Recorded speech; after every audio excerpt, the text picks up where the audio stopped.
So actually outside the retreat, I'm an artist making sculptures and doing performance. But when I'm doing performance, I'm always in this fictional character. Her name's called Jolene. She's sort of like this East Asian female and always dressing like gray suits, black sulking, and kind of like very slick hair and ties like a bun on the back. She's like pretty uptight. And then, yeah, always give me like a like awkward vibe out. And then, yeah, basically what she did is like she would always like work like very like odd job. Like once she was like supervising like 3 unlabeled milk bottle.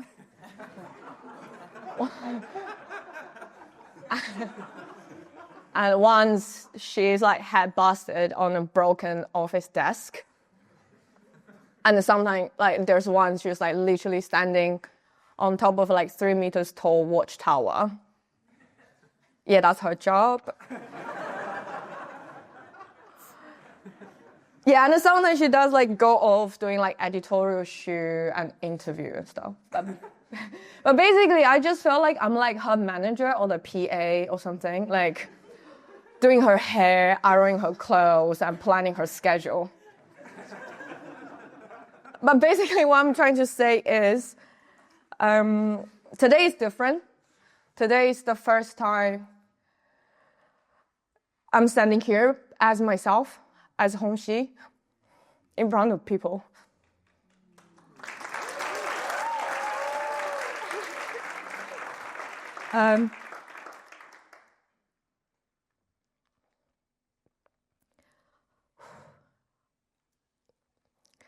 Yeah, I feel strangely emotionally very shy.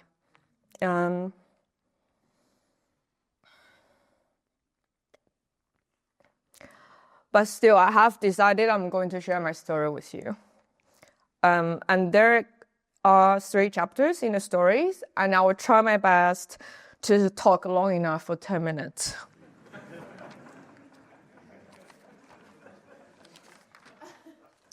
Yeah, 10 minutes. Don't even have a time with me. Okay, chapter. We do these like very professional things. I have to like wear my glasses, to complete this look.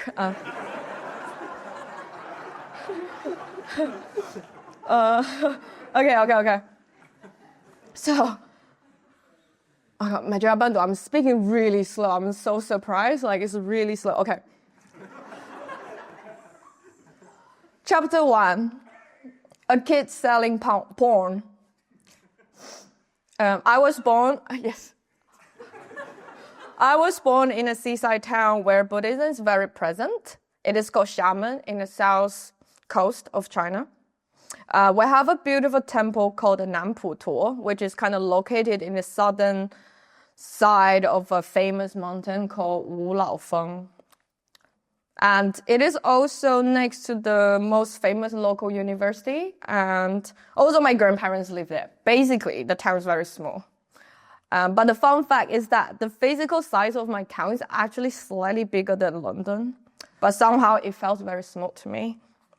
Yeah, I remember that as a kid, my dad would walk me around the temple and telling me the stories of each Buddha. And for me, it just felt like I'm listening to different gossip about the goddess. Yeah, I remember there's this like a big belly Buddha, always laughing a lot. And apparently my dad said, oh, that will be the next like live Buddha come to the human world. I was like, wow. And then...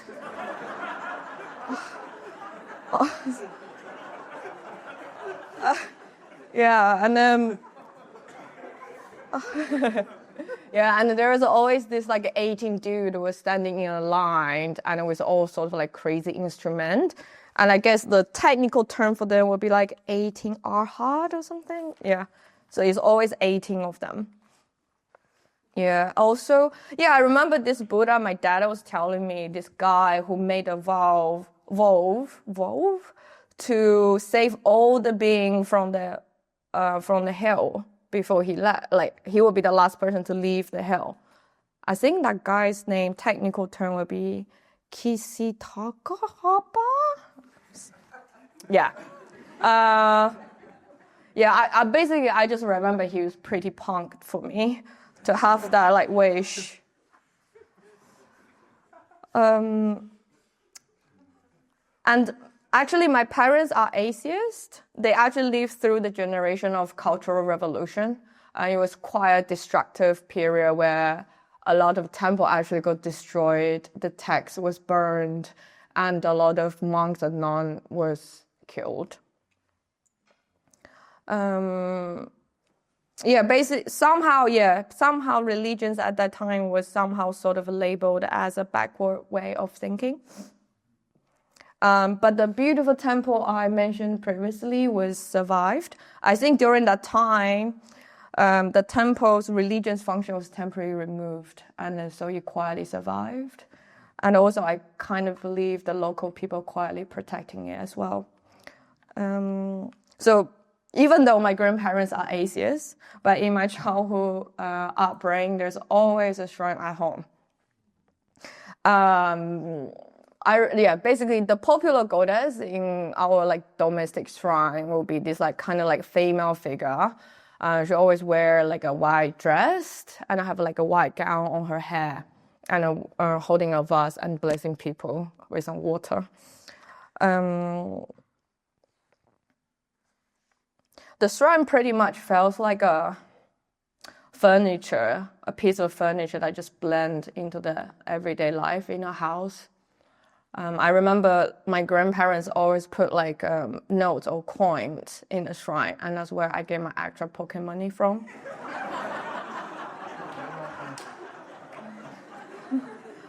And then I remember there is like, I had a phase like I just really want to have a dog. And then the dog is not allowed in the house. And I bought one from the market for £5. I saved my money up for it, and I bought my dog. And then I literally just hide it in the shrine cupboard, so my mom won't find it.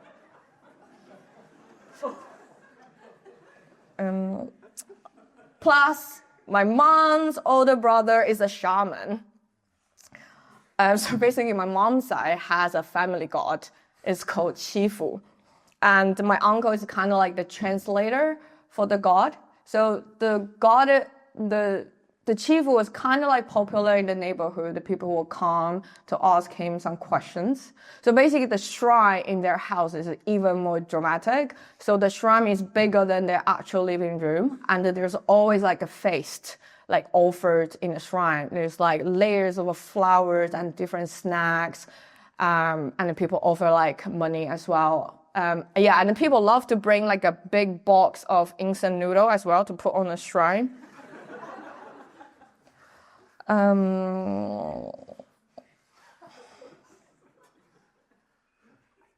Sometimes the family god's answer to people is quite straightforward. But sometimes they require doing a bit of kind of weird ritual. I remember like there was a period of time my mom's very obsessed to buy like a toy tank and put it in her office desk. And she said, we'll shoot the enemies on her way. And then this time when I went back home, my mom is like getting noisy about like I haven't have a partner. So they talked to Chifu, and then she was like, okay, so you need to dig up some mud, but not from your house, but just outside your house. And you have to bring that all the way with you to the UK. And when you arrive, to buy like a big bag of rice, because you are born in the year of mouse, a rat, and rat love rice. So it will work. So, so the life with a family god felt surprising, very human, but also pretty superstitious. Me as a kid, I always got kicked out from different schools, one after the others. And often because of some small silly things I did at the school. I think at the age of 12, I guess the main thing I was got kicking out or accused by is I'm selling porn DVD in the school. I do offer like quite a wide range of service in my porn business. Like Yeah. You can basically rent before you buy. You can rent the DVD to see if you like it before you buy it. And also, I always very carefully to have hand selection of the porn that I pick for people. And I'm very good with feeding people into a different genre they didn't think they would like. And my main clients are the student officers in the school, basically all the top students. Basically, the class in my town is they will pair a bad student with a good student, so the good student can influence the bad student, they bring you up. So yeah, they become very reachable for me. Yeah, so I got a great market. So basically how I land up on the porn business is because I was obsessed with the K-drama, the Korean drama. And at that time, there's not much internet. So I will go onto my DVD store to discover my next K-drama. But it's not even a store. It's basically a lady with a bicycle with a loaded bucket of DVD on the back. And then she always park under a bridge. So that's where I found her and to get my K-drama DVD. But it just by accident one day I was browsing through aisles of DVD and I realized that there's another entire section I never touched. I was like, wow, that's porn.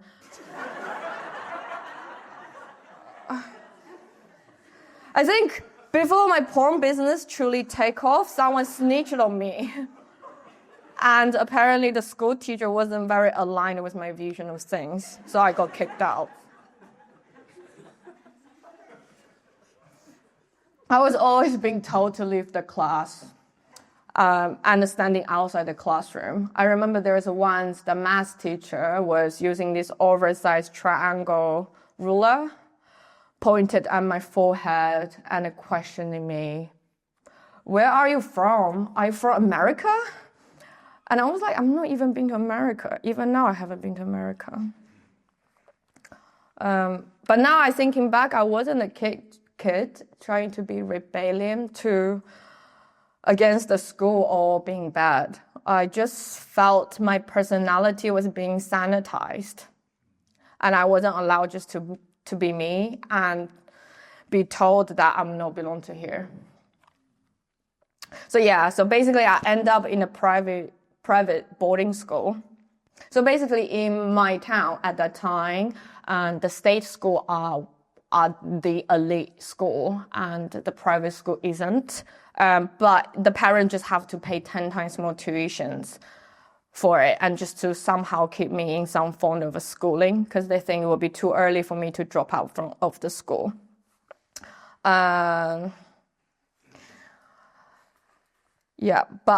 I think going to the boarding school was slightly better for me. The teachers are slightly more like a human rather than a machine. But I sort of sleep through everything. I sleep through the class, sleep through the class break. I sleep through the exam. I sleep through any activity.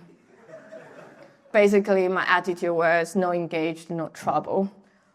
But maybe if therapists look at it, maybe it's my wake up of depression or something. I'm not sure.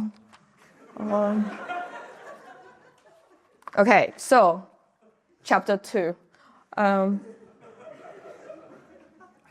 A ghosted girl reading Buddhist texts. So in the second year of the high school, still in the same boarding school, I think I was around age of 17. And I woke up one day in my bed thinking I need to leave. So within a month of time, boom, I arrived in an art foundation in Cambridge. And without speaking any English. I don't even know what top up means. I remember my best friend, I met then, she still reminds me this story that I was asking her. I was like, sorry, do you know what circle means? I remember I had this a blue notebook with me. So basically, I will hearing teacher was saying something and some words is like keep repeating, and I will use pinyin, it's kind of syllable, to write down the pronunciation of that word. It's like circle. And I went back. So at the night, I went back to the accommodation and trying to repronounce that words to my friend. It's like, you know what circle means? And that's how I learned my English. Yeah, because my English was so bad, I couldn't make it to any assignment or daylight. I remember there's once the tutor was furious with me. He must be very frustrated, cannot communicate with me. So he sweared at me so badly in a class. And after that, all the classmates came to me. It's like, Hongxi, I'm so sorry. That was really harsh. And I was like, I'm actually completely fine because I don't understand.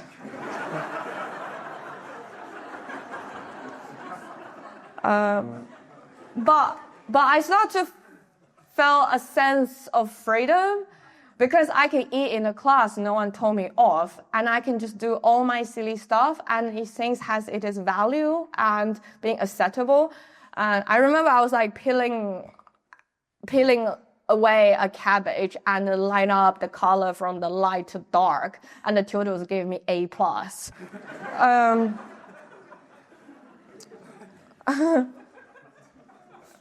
So basically, my parents didn't think I would get into university, but I did at the end. I got the offer from university, actually more than one. No, actually all of it. I got all the offer. All the school I applied, actually. I basically just showed them the cabbage.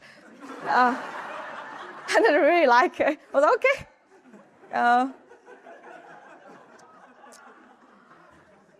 I end up choose to study fine art in Chelsea College of Art in UAL. And the initial feeling of the freedom kept expanding rapidly. Okay, so to sum up the image of me at that time, I think around age 21, I wasn't able to leave my house without a stack of choker on my neck. And I love to strangle myself with all type of a bandage. It almost feels like fastening your seatbelt before you drive. I felt like I need to strangle myself enough so that I was able to expose myself in front of another human being. And the Great Frog is like the only jewelry brand I'll wear. And in a good day, I'll have all my 10 fingers loaded, and when you move, it go like.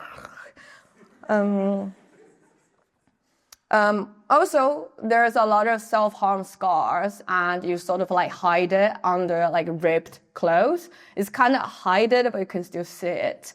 My clothes still a bit ripped, but they're more minimal now.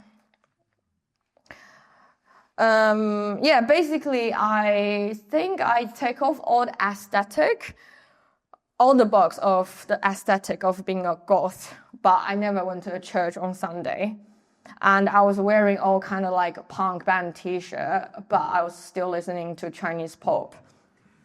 So if there's any like a real goth here, sorry, I didn't live up to the real lifestyle.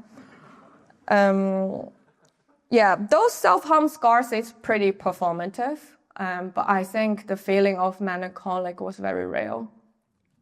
I think I started to feel like I was entering a gray zone of my identity.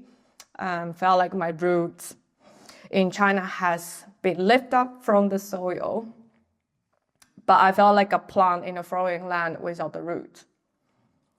And I remember one of the Christmas holiday I back home, and my dad gave me my first Buddhism book by a modern Chinese thinker called Nan Huaijing.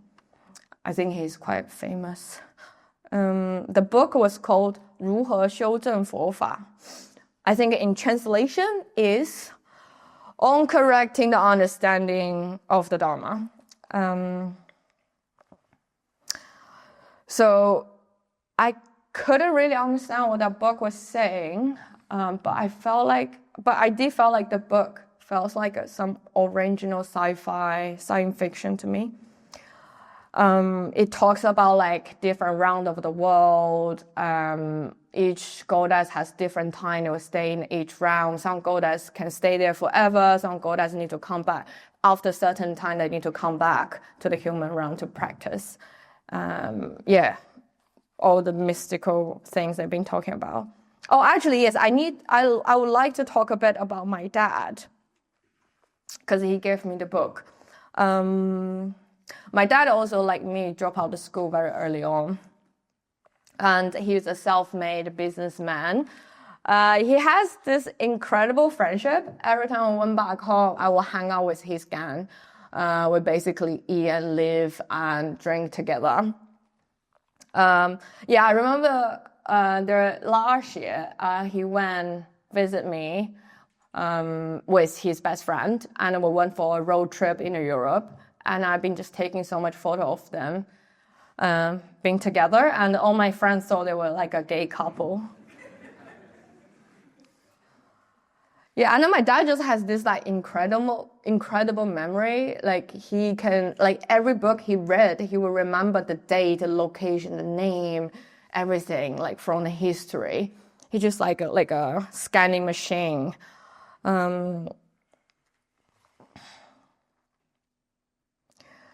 And I'm the opposite. I can't really read. Like when I'm trying to read, the line just kind of go back and forth, and I'm still on the top two lines. But he would digest what he read from the book and into story, and telling me things basically about philosophy, history, like religions, Buddhism, politics, and so on. And I felt like I've learned so much about the world through his story. So when he gave me my first Buddhism book, even though I didn't really understand it is meaningfully, but I can sense some sort of connection strongly. It felt like when you watch really good films and you felt like there's a fire on your chest and your blood is kind of bubbling. At the same time, I kind of feel like pretty relieved that like a feeling of there is something more to life, and that the life is more than I had known. Basically the sum up of that time will be a Gothic girl reading a Buddhist book. That's the image.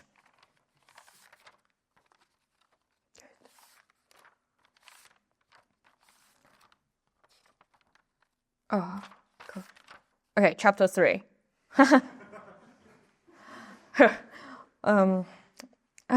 A thousand ways of breaking up. So a few years down the line, those chokers and bandage has gradually left my wardrobe. Buddhism textbook that my dad gave me quietly became like a small pile in my room. And I was determined to leave the art school behind because I thought I would have other potentials. I thought like I went to the art school because my academic was bad, but I thought I can do something else in my life. I tried a bunch of things. I set up my first startup, which is like art rental platform and endorsed by my school. And I tried to run it for 2 years, didn't make any sales. And I work as a stylist, a set designer, a bartender. I even work as a UI designer for tech company for some times.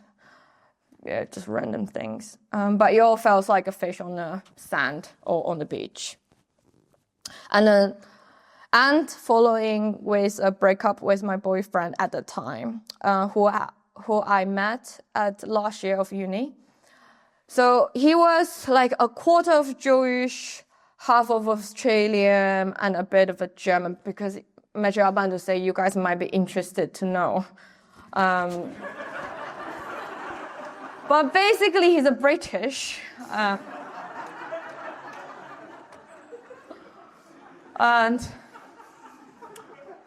we have been lived together in a small flat in Break Lane for 4 years.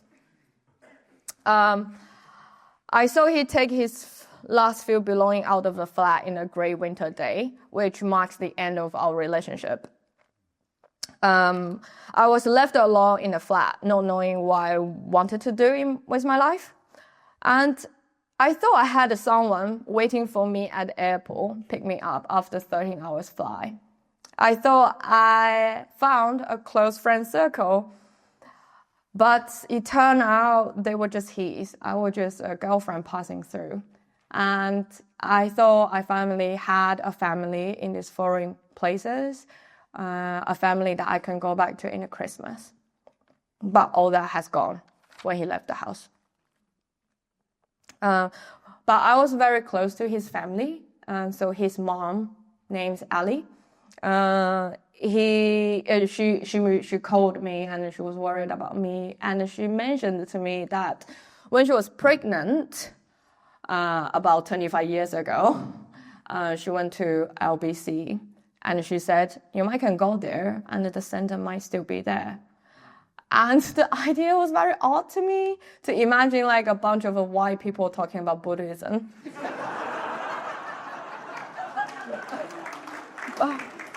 but still, I went.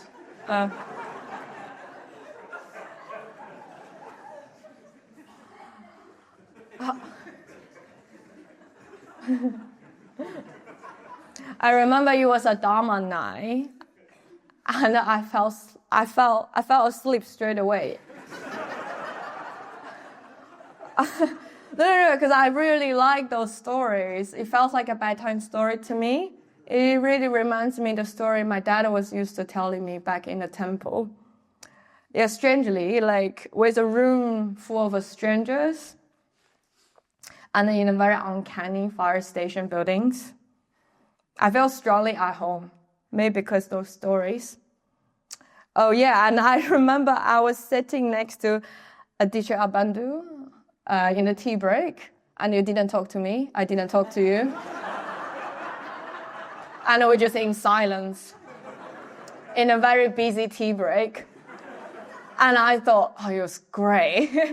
I was like, I can just be me, being emo, but I felt so warmed.